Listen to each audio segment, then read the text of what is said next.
Amen. On acclame le Seigneur. Nous acclamons notre Dieu.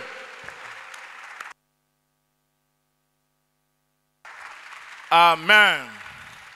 Amen. Je vous salue dans le puissant et précieux notre Seigneur Jésus.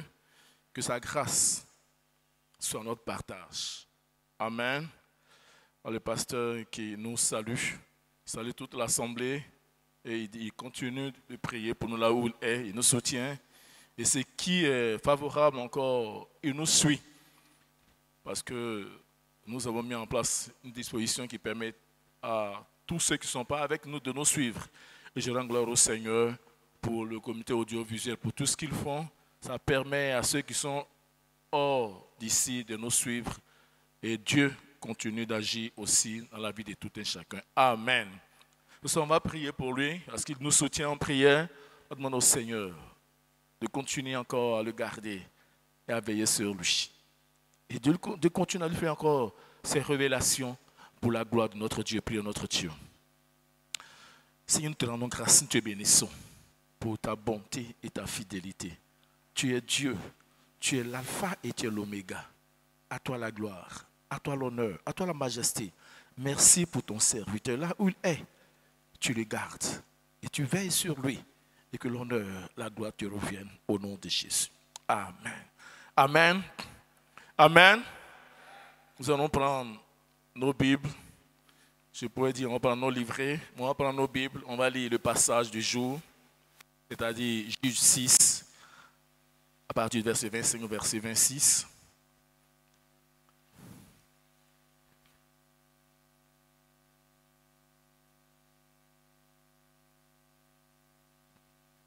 Si on a trouvé, je lis. Dans la même nuit, l'Éternel dit à Gédéon, prends le jeune taureau de ton père et un second taureau de 7 ans.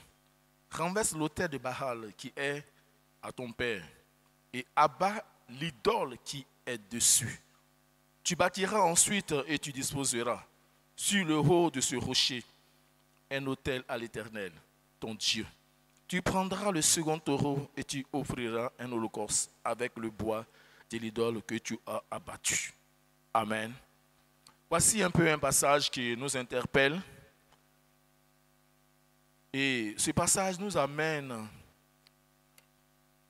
à ensemble voir aujourd'hui ce thème.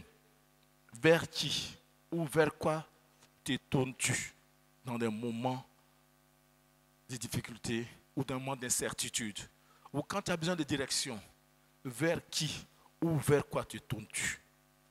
Il faut remarquer que cette semaine, notre temps et notre objectif principal, c'est de nous amener à avoir un progrès spirituel. C'est-à-dire, c'est d'amener chacun d'entre nous à bonifier, à améliorer son temps de prière, sa vie spirituelle. Mais c'est vraiment important.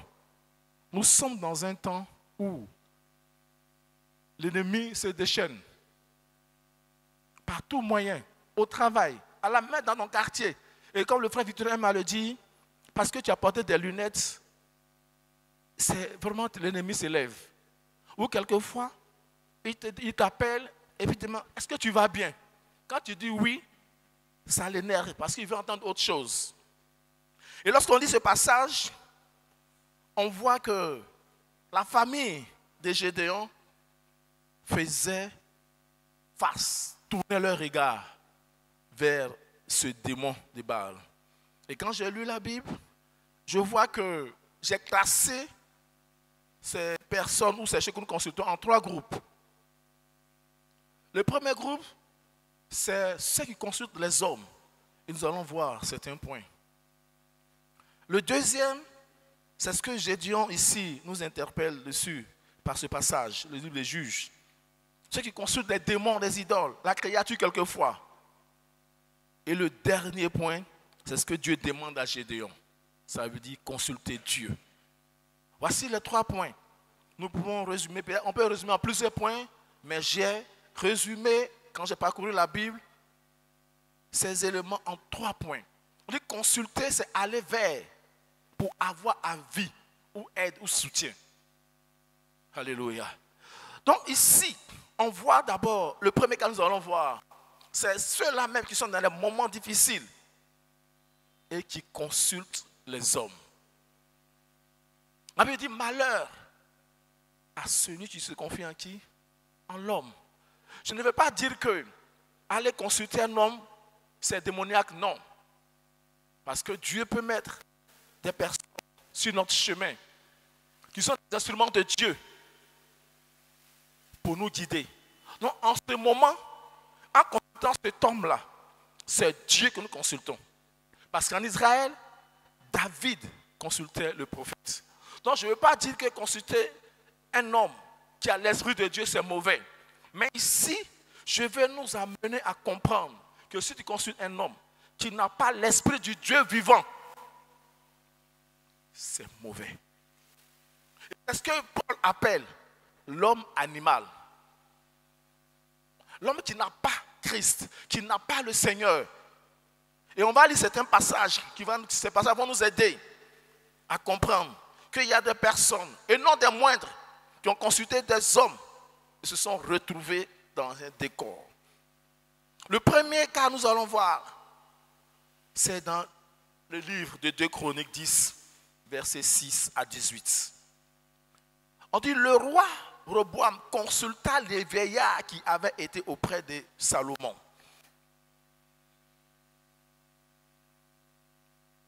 Il a consulté. Voici un roi. Il va consulter les vieillards parce qu'il a besoin de leur avis. Il a besoin de pouvoir résoudre un problème. Il a besoin de diriger le royaume. Donc il va consulter les vieillards. Mais ici, lui, il a la chance que les vieillards, par expérience, par connaissance, lui donnent conseil. Mais l'un des problèmes que nous avons souvent, quand on va consulter un homme, même s'il a l'esprit de Dieu, il faut que nous soyons disposés à écouter Dieu. Mais ici, quand on continue, on voit que le roi avait déjà sa position. Quelquefois, tu vas consulter quelqu'un, tu as déjà ta position. Enfin, il n'est pas venu te consulter, mais il est venu avoir ton soutien. C'est-à-dire que lui, dans son entendement, il faut venir cautionner son avis. Et quand on va mettre ça, nous disait un jour, il y a ce monsieur qui avait un oiseau dans la main, puis il demande à l'autre, est-ce que si je laisse, ça va s'envoler? Il dit, mais ça est dans ta main. Tu me demandes, ça est dans ta main, laisse, puis on va voir si ça va s'envoler. Et c'est ça. Ça veut dire que quand tu vas consulter ces personnes, quelle est ta position? Est-ce que tu vas pour analyser? Ou est-ce que tu vas pour que les gens épousent ta position? Ici, il a consulté les vieillards. On va lire tout le passage. On dit le roi Roboam, 2 Chroniques 10. 2 Chroniques 10, versets 6 à 18. 2 Chroniques 10, 6 à 18. Le roi Roboam consulta les vieillards qui avaient été auprès de Salomon, son père, pendant sa vie. Et il dit, que conseillez-vous de répondre à ce peuple? Et voici ce qu'ils lui dirent. Si tu es bon envers ce peuple, si tu les reçois favorablement, et si tu leur parles avec bienveillance, ils seront toujours tes serviteurs. Verset 8. Mais Roboam laissa le conseil que lui donnaient les vieillards. Et il consulta les jeunes gens qui avaient grandi avec lui et qui l'entouraient. Il leur dit, que conseillez-vous de répondre à ce peuple qui me tient ce langage? Allège le jour que nous a imposé ton père. Et voici ce que lui dit les jeunes gens qui avaient grandi avec lui. Tu parleras ainsi à ce peuple qui t'a tenu ce langage. Ton père a rendu nos jours pesants. Et toi, allège-le nous. Tu leur parleras ainsi. Mon petit doigt est plus gros que le rein de mon père. Maintenant, mon père vous a chargé d'un joug pesant. Et moi, je vous le rendrai plus pesant. Mon père vous a châtié avec des fouets. Et moi, je vous châtierai avec des scorpions. Alléluia. Voici un peu quelqu'un. Donc le premier point au niveau des hommes, on va consulter les vieillards et les jeunes. Ici, le roi a consulté les vieillards. Ils lui ont donné un conseil. Mais lui, c'est pas ce qu'il voulait entendre. Donc il refuse ce que les vieillards lui ont dit et il va consulter les jeunes gens. Les jeunes gens lui ont donné un conseil qu'il voulait entendre. Et c'est ce qu'il a fait. Oui, ça nous amène à réfléchir. Face à une situation difficile, vers qui te tournes-tu? Et dans quel état d'esprit tu vas vers cette personne? On a besoin de conseils, on a besoin de conseiller. Mais le conseiller, c'est une personne qui peut donner un avis contraire à ce que nous avons déjà à l'esprit. Et ensemble, on analyse pour avancer. Mais si tu consultes des hommes et tu as déjà ta position, il ne faut pas perdre le temps des autres. Souvent, des gens ont déjà leur position, ils ont déjà leur avis, ils savent ce qu'ils doivent faire et ils viennent vers toi. Voici ce que le roi a fait. Il a refusé d'écouter les vieillards. Il a consulté les hommes et surtout ceux de sa génération. Et ils lui ont donné un conseil. On verra au dernier plan les résultats par rapport à ces différents conseils. Oui, ici, on continue toujours pour voir ceux qui consultent les hommes. Parmi les hommes, il y a ceux qui vont voir les scientistes ou les scientifiques. On va lire un passage. Il n'est pas mauvais. Le deuxième point, c'est de voir les médecins ou les scientifiques ou les scientistes. Ceux-là qui pensent maîtriser le savoir ou la connaissance. Mais en réalité, c'est Dieu qui est le maître du savoir et de la connaissance. Alléluia. Quand on lit 2 Chroniques 11, à partir du verset 14, 2 Chroniques 16, pardon, de 11 à 14. C'est le verset 12 qui nous intéresse le plus, mais on va lire à partir du verset 11 et on va s'arrêter au verset 12. Parce que le verset 13 et 14, on va voir ça à la fin, nous avons les résultats par rapport à notre action. Qui consultes-tu face au moment que tu traverses? Qui consultes-tu quand tu es en face d'une montagne? Qui consultes-tu quand tu es embarrassé? Qui consultes-tu quand tu es désemparé? 2 Chroniques 16, on va lire le verset 11 et verset 12. Les actions d'Asa, les premières et les dernières, sont écrites dans le livre des rois de Juda et d'Israël. Le verset 12, la 39e année de son règne, Asa eut les pieds malades au point d'éprouver de grandes souffrances. Même pendant sa maladie, il ne chercha pas l'Éternel, mais il consulta les médecins. Le verset 13 nous situe sur les résultats que nous allons voir après. Je vais lire quand même les résultats, ça nous permet de comprendre pourquoi il n'est pas bon. Asa se coucha avec ses pères et il mourut. Je m'arrête là.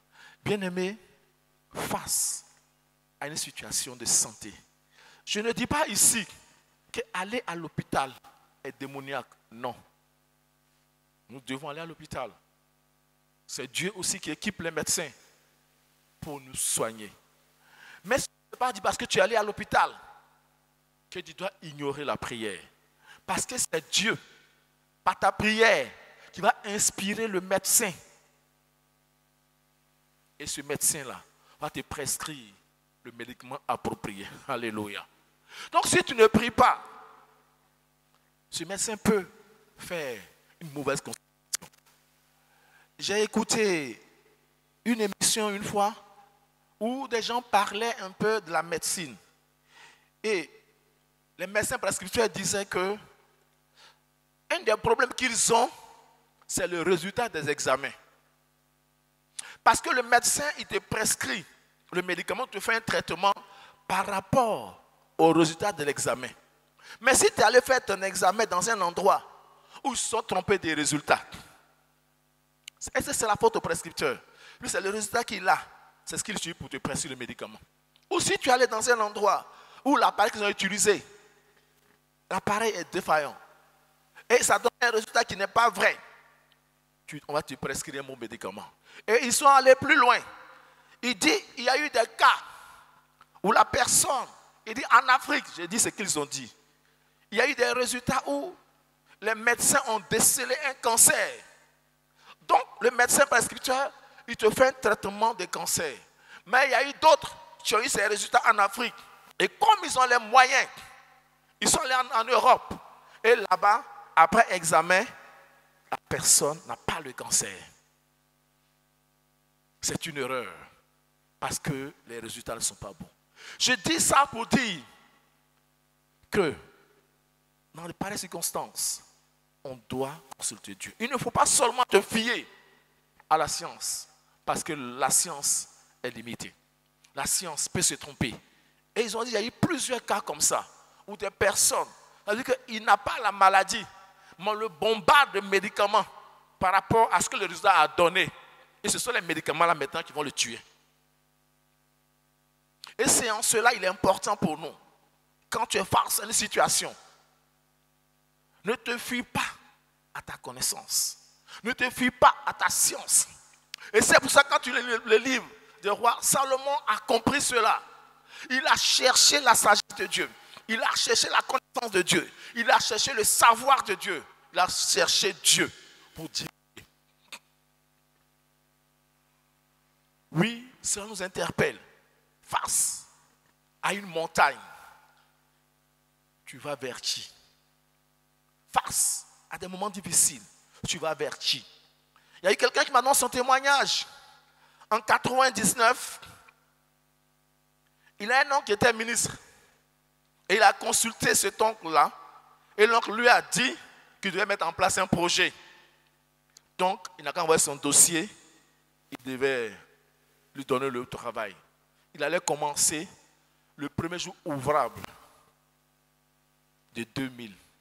Il a dit en janvier 2000, il allait commencer, vu son diplôme, il allait lui donner un bon poste. Parce qu'il a le curriculum qu'il faut. Et voici cette connaissance-là qui s'est confiée en l'homme. Il était content. Tout était parfait. Il a commencé maintenant à imaginer là, avoir une voiture de service. En tout cas, il allait avoir une voiture de service. Il allait avoir vraiment... Il allait sortir, comme on le dit chez nous communément, de la galère. Et un jour, le 24 décembre 1999, un vent souffla.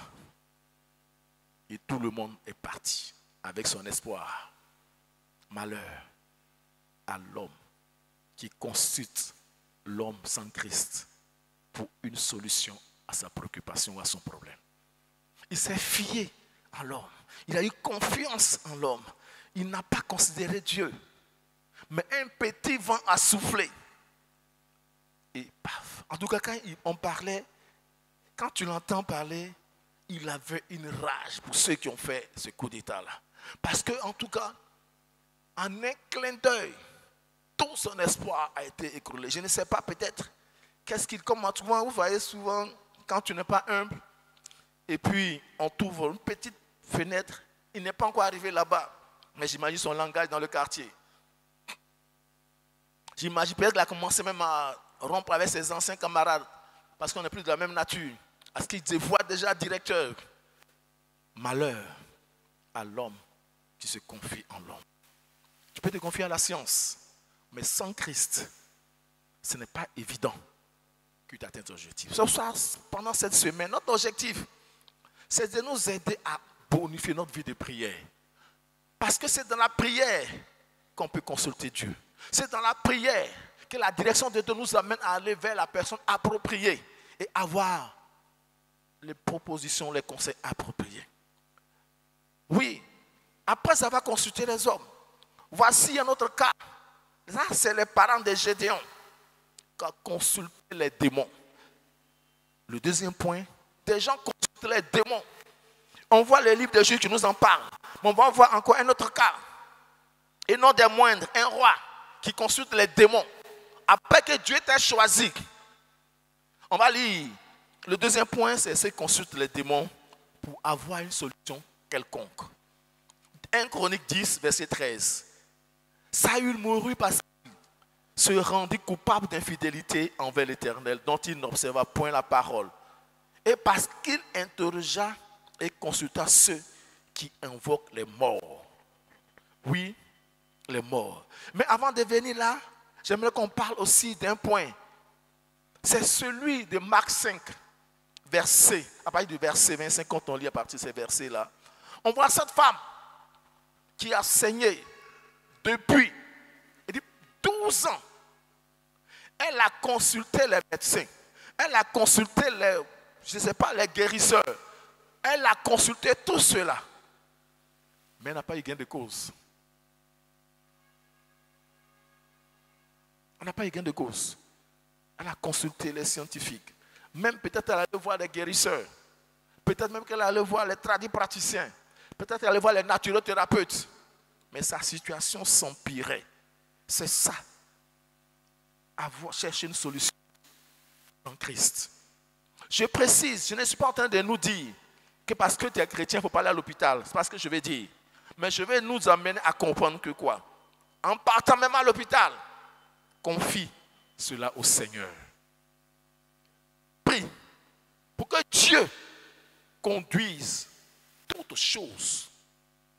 Vous savez, j'ai un ami du lycée qui est malheureusement décédé.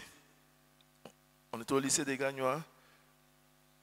Et un jour, j'ai demandé, après lui, on dit qu'il est décédé. Mais quand on m'a expliqué dans quelles conditions il est décédé, tu comprends que prier avant d'aller consulter un médecin, c'est vraiment nécessaire. Ce monsieur, cet homme, il avait un palu. Il est tombé malade, il a eu un palu. Et il est allé à l'hôpital. En partant à l'hôpital, il n'allait vraiment pas bien, le palu vraiment le fatiguait. Or, sur son tableau, il était diabétique. Il arrive à l'hôpital. Le premier infirmier qu'il trouve, ils vont faire un sérum glucosé. Donc vous imaginez le pic. Paf. La glycémie est montée, il est tombé dans un coma. Après on demande à la section venante, il dit, mais vous avez fait quoi? En fait, il dit, ah, il est très diabétique. Donc du coup, c'était déjà entré. Ils l'ont envoyé urgemment ici, à Abidjan. Malheureusement, il ne s'est pas en sorti. Parce qu'il était déjà à un certain niveau du taux. Et avec le sérum glucosé, les médecins s'y connaissent mieux que moi. Ça a été vraiment difficile. J'ai donc ces images pour dire, prions. Je ne suis pas contre la médecine parce que moi-même, je consulte les médecins. Mais c'est pour dire, sans Christ, l'ennemi peut utiliser des situations, je peux dire même faciles. Et malheureusement, la catastrophe. Et sans soi, ça me rappelle un peu cette phrase de Bala Keïta qui disait 6 opérations, 8 morts. Il dit 6 opérations, 8 morts. On lui a demandé pourquoi. Il dit parce que 6 personnes malades d'une maladie banale viennent à l'hôpital pour une consultation. Et le parent qui est venu avec lui sait que ça ne tue pas. Mais comme il est tombé sur une personne qui s'est trompée, les 6 sont décédés. Non, les parents qui viennent demander les nouvelles là, ils tombent dans un coma et puis aussi meurent. C'est eux qui complètent les 2 autres. Mais pour éviter qu'on ait 6 opérations, 8 morts, bien aimés, il faut Dieu. Quelquefois, ils ne font pas exprès. Mais quand l'ennemi est là à ta pousse, choses faciles deviennent compliquées et ce sont des petites erreurs que l'ennemi utilise pour te détruire. Et je précise, je ne suis pas contre la médecine. Je ne dis pas de ne pas aller à l'hôpital. Mais je vais nous amener à comprendre que nous, chrétiens, prions, cherchons la face de Dieu. Et comme je disais tout à l'heure, le deuxième point, c'est les démons. Voici un roi que Dieu a choisi. Et il va consulter les morts, les démons. Comme Gédéon et son père. Et nos parents ont fait cela par le passé. Et j'ai écouté ce témoignage où la personne m'a dit ouvertement, c'est une personne, dans leur famille. À un moment donné, par le passé, les ancêtres sont allés adorer un fétiche. Et ils ont tout demandé au fétiche. Ils sont venus au village. Et parmi ces adorateurs, il y a un qui s'est souvenu, qui a dit, ah, on est allé voir ce fétiche-là, mais on a oublié de demander foyer pour nos enfants. Il y a un qui est à côté qui dit, oh, si femme a l'argent, mariage c'est facile. Si garçon a l'argent, il va se marier. C'est ça. Oh, le diable et le diable. Ces personnes, en tout cas, j'ai connu 3 dans cette famille-là. La personne qui m'a parlé, sa soeur et leur autre soeur. Ces personnes sont des gardes de ce pays-là. Financièrement. Mais à faire des mariages. Ça là, pas question. La seule qui a essayé de se marier, en tout cas, elle a marié son ennemi. Un vrai boxeur. La dame, vous savez, je donne ces images pour dire combien de fois, quand tu consultes les démons, c'est pas bon. La dame, elle est bien placée. Elle est mariée légalement. Ils ont eu peut-être 4 ou 5 enfants, je ne sais plus exactement, mais en tout cas, ils ont eu beaucoup d'enfants. Elle a pris elle-même, elle a travaillé, puis elle a construit une maison, elle a acheté une maison. Elle vit dedans avec son époux et les enfants. Mais elle a déménagé. Parce que le monsieur, quand il quitte au travail, s'il est de bonne humeur, il la frappe. S'il est de mauvaise humeur, il la frappe encore. Elle a pris tous les enfants. Elle dit au moins mon salaire, là, tu n'as pas frappé, ça est parti. Elle allait acheter chez sa soeur. J'ai donc cette image pour dire, consulter les démons nous a mis dans un piège. Voici Gédéon. Ses parents ont consulté ces démons-là. Ce n'est pas la solution. Et pendant ce moment, nous voulons nous amener, que chacun comprenne qu'il faut voir sa vie spirituelle. Il faut voir notre attitude face aux difficultés. Vers qui ou vers quoi te tournes-tu? Ceux qui ont consulté les démons, ici, les résultats étaient catastrophiques. Tu vois par exemple dans nos villages, tu peux constater que des personnes, dans l'école primaire, c'est-à-dire que c'est ceux qui viennent d'ailleurs là qui ont le CP, mais tous ceux qui sont du village là, pas question. C'est quand ils sortent du village, ils arrivent à progresser. Il faut mettre dans la maison de ton père. Tu es attaché. Comme ce n'est pas permis. J'ai connu quelqu'un. Sa maman était féticheuse. Il n'est pas arrivé à l'école. À cause de ces démons-là. Et nos parents, par le passé, se sont tournés vers ces démons-là. Ont tissé des alliances. Et ces alliances-là nous perdent. Sauf ça, aujourd'hui, on prie pour renverser ces hôtels-là. Parce que la Bible nous dit, dans le livre de Jean, on n'est plus né de la chair. Nous qui avons reçu Christ, on n'est plus né de la chair. On n'est plus né du sang. Mais on est de Dieu. On est né de Dieu. Alléluia. Voici un peu le deuxième élément que les gens consultent, mais qui n'est pas favorable. L'élément par excellence que nous devons consulter, c'est Dieu. Notre troisième point. Et c'est pour cela qu'on veut nous amener à avoir une vie de prière. 1 Chronique 14, verset 10 dit, David consulta Dieu. Je m'arrête là. On va lire le reste à la maison, compte tenu du temps. On dit, David consulta Dieu. Bien-aimé, toutes les fois que David a consulté Dieu, les résultats ont été pour lui un avantage. Nous devons consulter Dieu en toute situation. Oui, ce n'est pas parce que tu as ce diplôme ou tu as ce savoir que tu es là, mais parce que Dieu a voulu ainsi. Et il est bon de consulter Dieu. Ne t'appuie pas sur ton intelligence, ne t'appuie pas sur tes relations, mais consulte Dieu. Consulte Dieu. Consulter Dieu, c'est quoi? C'est prier. Consulter Dieu, c'est quoi? C'est avoir une vie de jeûne de prière. Mettre à part un temps pour chercher la face de Dieu. Combien de fois pries-tu dans la journée? Combien de fois pries-tu dans la semaine? Combien de fois médites-tu? Combien de fois parcours-tu ta Bible? Combien de fois mets-tu un temps à part pour chercher la face de Dieu?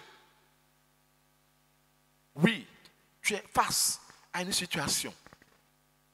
Combien de fois crées-tu au Seigneur? David, il est roi, mais il a consulté Dieu. Et ici, quand on prend ce passage, On dit David consulta Dieu en disant, monterai-je contre les Philistins et les livreras-tu entre mes mains? Et l'Éternel lui dit, monte et je les livrerai entre tes mains. Oui, David a consulté Dieu. Pourtant, David est un homme de guerre. Il pouvait s'appuyer sur son savoir, sur sa connaissance militaire, pour dire cela, je peux les vaincre. Mais David a compris qu'il ne peut rien sans Dieu. Et c'est cette connaissance-là qu'il a utilisée face à Goliath. Face à Goliath, il sait que là, j'ai la connaissance, j'ai l'équipement qu'il faut, j'ai la capacité qu'il faut. Mais il faut que j'ai la vie de Dieu. Parce que sans Dieu, ce n'est pas évident que j'ai un bon résultat. Oui, ceux qui ont consulté Dieu ont eu un résultat. Quand on regarde ceux qui n'ont pas consulté Dieu, le premier résultat au niveau de ceux qui ont consulté les hommes qu'on voit, c'est toujours dans 2 Chroniques 10, verset 18, et je lis. Il dit, alors le roi Roboam envoya Adoram qui était préposé aux impôts. Mais Adoram fut lapidé par les enfants d'Israël et il mourut. Et le roi Roboam se hâta de monter sur un char pour s'enfuir à Jérusalem. C'est ainsi qu'Israël s'est détaché de la maison de David jusqu'à ce jour. Voici quelqu'un qui a consulté sa génération. Il a consulté des personnes qui n'ont pas l'Esprit de Dieu. Il a consulté, comme Paul le dit, homme animal. Il a fui parce que l'Éternel n'était pas là. Et même son conseiller est mort. Bien-aimé, quand tu ne consultes pas Dieu, ce projet-là, je ne pense pas que tu vas avancer dedans. Or, Dieu veut que tu prospères. Et c'est en cela qu'il faut consulter Dieu. Ici, Asa n'a pas consulté Dieu. Et le verset 13 nous dit, dans 2 Chroniques 16, verset 13, dit, Asa se coucha avec ses pères et il mourut la 41e année de son règne. Oui, il n'a pas consulté Dieu. Il n'a pas fait comme cette dame-là, dans Marc 5. Elle a parcouru tous les médecins. Je peux même dire, les tradipraticiens. Elle a compris qu'elle était en train de mourir. Parce que la Bible dit que sa situation s'empirait. Et du coup, elle comprend que sa solution n'est pas là. Elle est spirituelle. Vous savez, l'homme est d'abord spirituel d'être physique. Si tu gagnes le combat spirituellement, physiquement là, c'est un acquis. Et c'est pour ça que tu regardes quelqu'un. Pour nous qui sommes là, on comprend ce langage. On dit, on l'a mangé. Mais tu le vois physiquement, il est au complet. Parce que spirituellement, l'ennemi a fini son travail. Et il n'attend qu'une petite occasion. J'ai connu quelqu'un qui est décédé. Il était venu pour enterrer sa grand-mère. Il a décidé le jour qu'on a enterré sa grand-mère. Malheureusement, c'est ce jour-là qu'on l'a enterré. Parce que l'ennemi a fait son travail. Quand tu ne consultes pas Dieu, bien aimé, l'ennemi profite pour te nuire. Et c'est ce que Asa a vécu. Ici, Saül n'a pas consulté Dieu. La Bible dit, alors l'Éternel le fit mourir et transféra la royauté à David, fils d'Isaïe. Il a consulté les démons, il a consulté les morts. Et Dieu ne l'a pas secouru.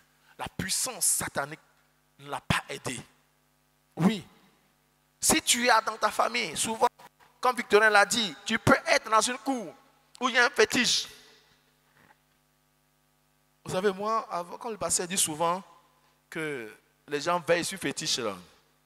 C'est vrai, quand nous étions à Saint-Jean, j'avais un grand frère qui était avec nous là-bas. Son père est féticheur. On était dans le même quartier. C'est avec eux que j'ai vu veiller des fétiches. J'ai dit, commence à 20h. Ils finissent à 6h. Mais quand ils reviennent comme ça, non, ils sont vraiment... Et quand ils dansent, vraiment tu es loin, mais le bruit des pieds que tu entends là, parce qu'ils dansent vraiment ce fétiche-là. ils adorent ce fétiche avec tout leur cœur. Malheureusement, ce grand frère qui devait être l'héritier du fétiche là, le démon l'a tué. C'est pour dire, il n'y a rien de bon à adorer Satan et sa cour des démons. Oui, il n'y a rien de bon. Mais ici, nous, on rendons gloire à Dieu. Parce que la Bible dit, David consulta Dieu. Et je saute directement pour aller au verset 17. Il dit, la renommée de David se répandit dans tous les pays. Et l'Éternel le rendit redoutable à toutes les nations. Alléluia. Oui, bien-aimé. Quelle situation qui est en face de toi? Quel est le degré d'adversité? Quel est le problème que tu traverses? Tu as le secret. Consulte Dieu. Parce que la Bible dit, en consultant Dieu, le résultat que tu vas avoir, l'Éternel va te rendre redoutable devant tous tes ennemis. Alléluia. Quand tu cherches la face de Dieu, tu pries, tu jeûnes, tu cries au Seigneur, Dieu te rend redoutable devant tous ses ennemis. On a vu la fois dernière, la reine Esther connaît ce secret-là. Mardochée connaît ce secret-là. David connaît ce secret. Ceux qui ont découvert le véritable connaissent ce secret. Oui, voici le secret. Il faut consulter Dieu. Face à une situation, qui consultes-tu? Parce que ton résultat détermine qui tu as consulté. Avec ton résultat que tu as, on peut savoir vers qui tu t'es tourné. Si tu es allé vers les démons, tu auras le résultat des démons. Tu es allé vers les hommes qui n'ont pas Christ, tu auras ce résultat approprié. Mais si tu vas vers Dieu, tu auras la victoire. Et l'Éternel va te rendre redoutable devant tous tes ennemis. Alléluia. Oui, je ne sais pas ce que tu traverses. Je ne sais pas ce que tu vis. Mais ce que je sais, quelle que soit l'adversité, tourne-toi vers Dieu. Dans le jeûne et la prière, et cela nous interpelle à voir notre vie de prière.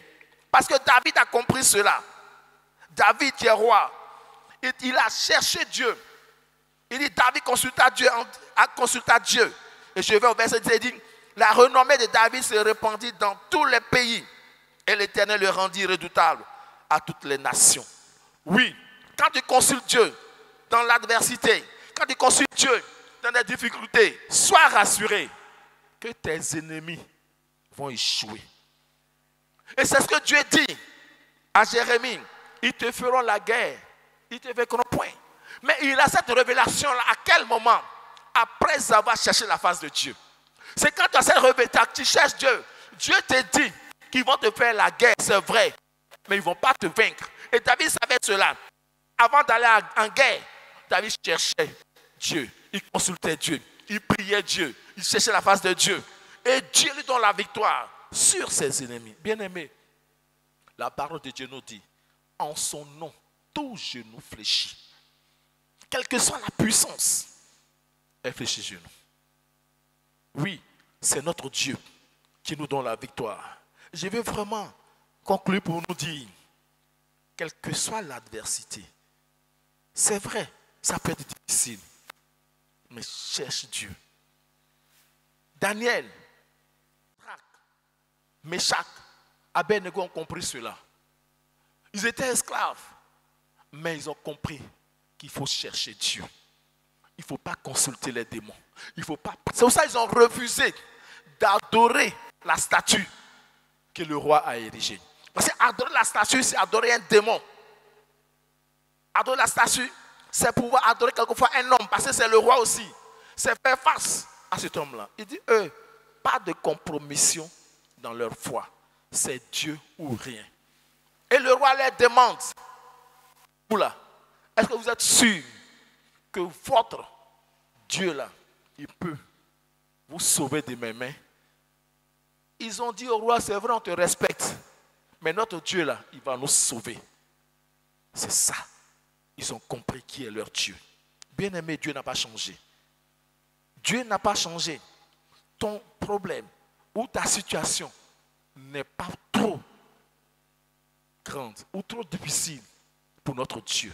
J'aimerais conclure et finir avec ce verset qui nous dit dans Luc 1,37, ah, rien n'est impossible à Dieu. Que Dieu nous bénisse.